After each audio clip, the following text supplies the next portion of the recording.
I'm a 19-year-old Spider-Man lover. Why? Because of moments like this. Sorry, this. I believe there's a hero in all of us that keeps us honest, gives us strength, makes us noble. I wish I could tell you this is me. Heck, I'd even take him. No, that was me. And this is me now. By the way, I wasn't actually that kid. Spider-Man was like the older brother I never had. And Sam Raimi took Tobey Maguire and created the best Spider-Man trilogy. You may be wondering why I'm talking about a movie over 20 years old. Scary to think about. Let's start by getting some sunlight in here. Because I'm sick and tired of my boy Tobey, no, more like the real Peter Parker, catching shade. Go on, attack me in the comments. Tobey is amazing, his films are spectacular, and he has ultimate villains. Okay, I'll stop. It's 2002, public was going crazy, ready for Spider-Man. I imagine, I wasn't born. But I can tell you one thing, when I finally watched the movie, it was my first introduction to...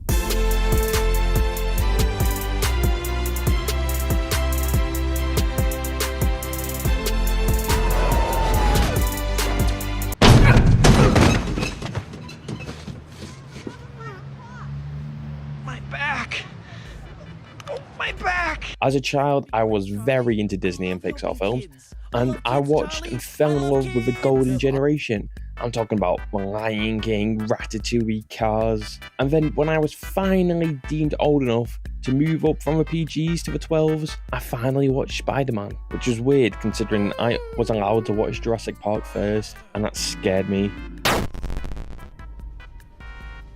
Was that the bite of 87? How was Jurassic Park a PG? I was shivering my timbers. But now I'm a dino nerd. Anyway, something about Spider-Man hooked me. He resonated with me, and as a child, I didn't recognise the beauty of the filmmaking. I just watched a boy who was bullied, and a boy who was alone, and was gifted with powers I could only dream of. A boy who did the right thing, making him a man. Spider-Man always does both. I wanted to do both. I had dreams about saving my class from this weird electric minotaur. I wanted to be that hero, and even though I had friends, I felt alone and different. I wasn't smart, I zoned out in lessons, and it's followed me into my adulthood. Spider-Man saved me. Heck, Tobey saved me. Almost like someone holding me from falling down to the ground. If I was getting picked on, I would sit and think, what would Spider-Man do? But realistically, I should have been thinking, what would Peter do? And Sam captured this perfectly. He knew that Peter Parker is just an ordinary kid trying to do right, and no matter what happens, he always gets back up. In the first 10 minutes of the movie, Sam Raimi lays out everything we need to know about the character, so we can focus on the fun stuff. And you know what? It isn't rushed. It doesn't feel like the movie is flying nuts to butts pace. No, we learn that Peter feels invisible, he gets bullied, and has a crush on MJ. Harry feels neglected by his dad, also has a crush on MJ. MJ is a beautiful popular girl, and Norman is something of a scientist. To top it all off, Peter gets bit. This is just the first 10 minutes of the film, but it works perfectly. The story is simple, it's just about a hero overcoming the villain. It allows the characters to flourish, and boy do they. The growth and arcs, not that, the character arcs, are simple and yet so complex. Peter grows into a hero after making the biggest decision in his life that led to his uncle dying. Peter learns with great power comes great responsibility. Come on, you've heard this before. And this message sticks with him all film. And Spider-Man is the complete opposite of Peter Parker. He has a responsibility to be the hero, and he did so. And Peter's arc is mirrored to Norman. Norman doesn't want to go back to formula, leading to him getting kicked out of his own company. And I love how it incorporates all 5 stages of grief, leading to him testing a formula on himself and becoming the Goblin. Also, look at the walls on this scene. Oh my days, the detail is crazy. As Peter grows into a selfless hero, Norman grows into a psychopathic villain. Both characters are driven by the desire for power, although in different ways. Peter gains superhuman abilities that he uses to protect others, fight crime. Let's go, my guy.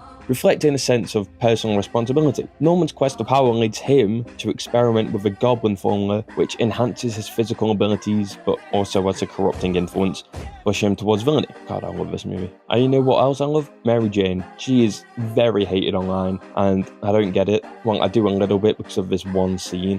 I hate leather gloves on Peter's face. They would have touched every dirty surface in New York. Absolutely disgusting. But she's a girl that doesn't want to be just viewed as a popular girl. She wants to be heard, she wants to be seen, and just wants to be a person, not an object.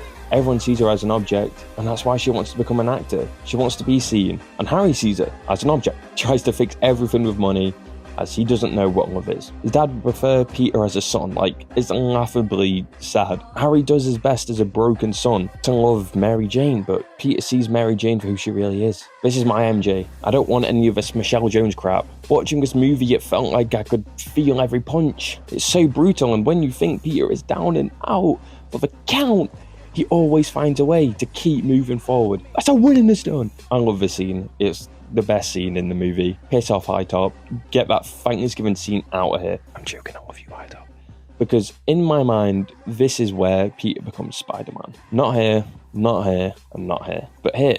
It's in this moment that we see Peter truly embrace his role as Spider-Man, honouring the wisdom and values that his uncle taught him. It encourages Peter to fight, become Spider-Man, and save the day. Then this happens. Oh. I swear to God, bro, this movie hits different. I know you're saying Tobey doesn't quit. That's a cute outfit. Did your husband give it to you? Top tier moment in the film. And to people out there saying stuff like this, The joke is absolutely homophobic, yet it's also representative of the problematic humor of the time in which it was made. just piss off. Let me tell you what, man. I'm not sexist, but I'll do a Batman. Batman would never hit a defenseless woman. Funny. I don't have that problem. Stop trying to tick the boxes. The film is perfect, cast is perfect, and somehow after this film, Sam cooked up and created